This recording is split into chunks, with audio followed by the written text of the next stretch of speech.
Welcome to Planting Seeds. I think it's important that we first start with creating a bit of context in terms of how I got to this religious stance that I find myself in now.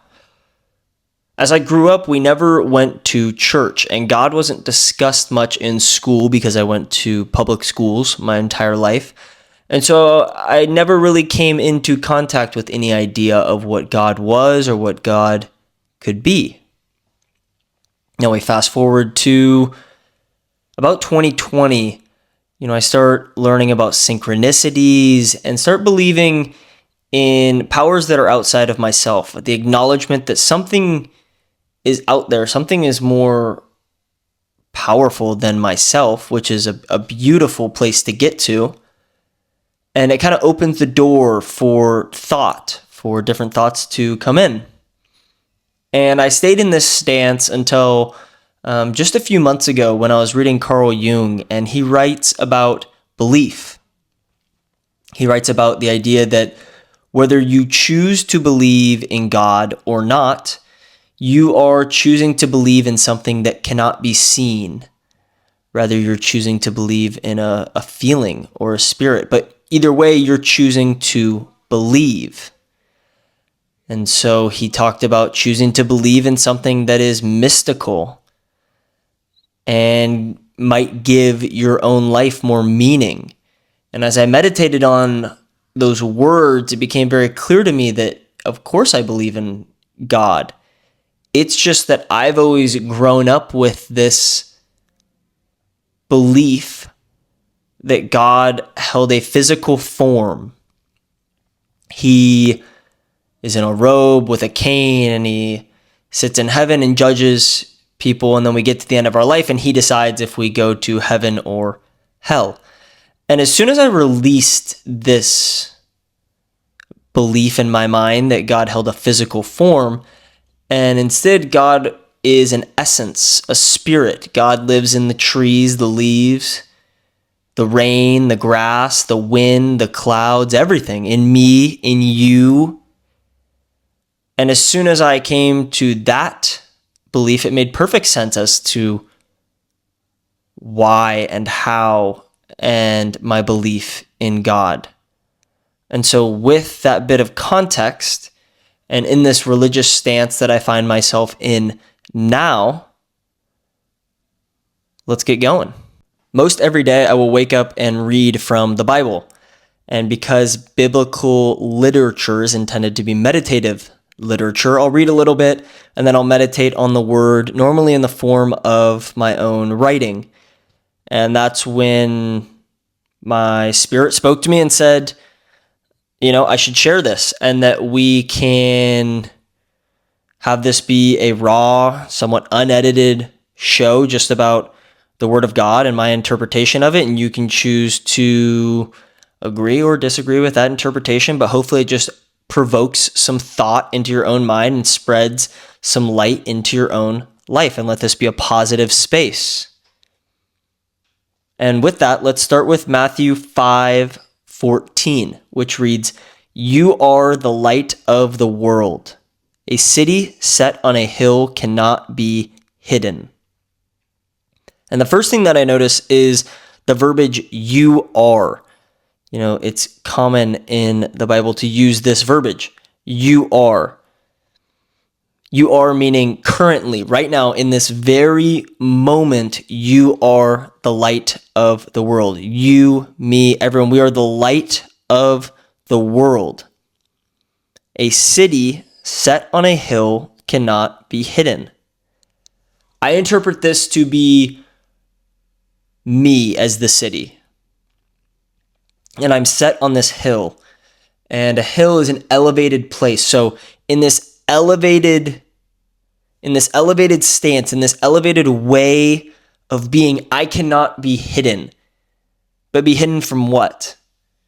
And that's where I get to the idea that we cannot be hidden from both what we interpret to be good or bad. We cannot be hidden from the rain, just as we cannot be hidden from the sun. All of the world lives in me. You are the light of the world.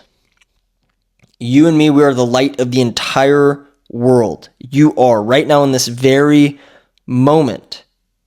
And this light that we have is there to be spread across the world. That's why we're on this elevated surface. That's why we're on this hill.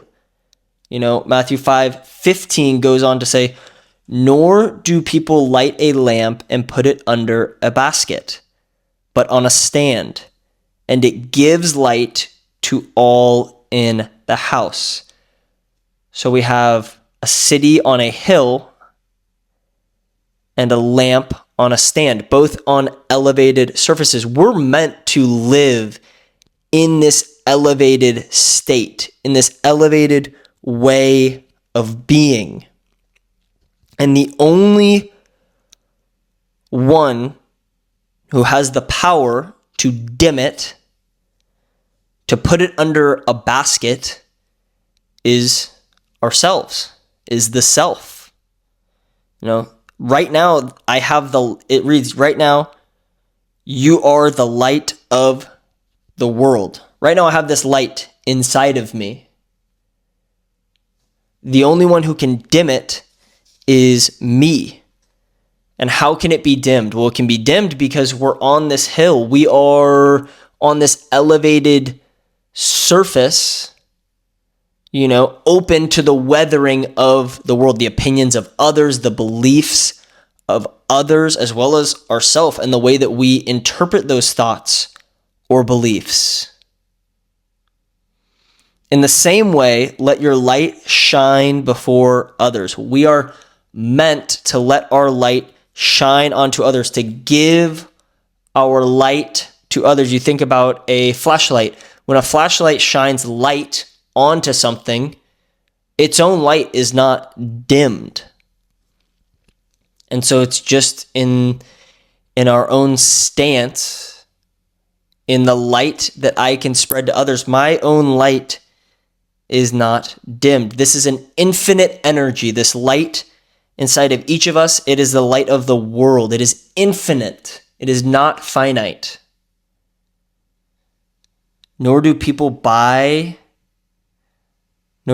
light a lamp and put it under a basket,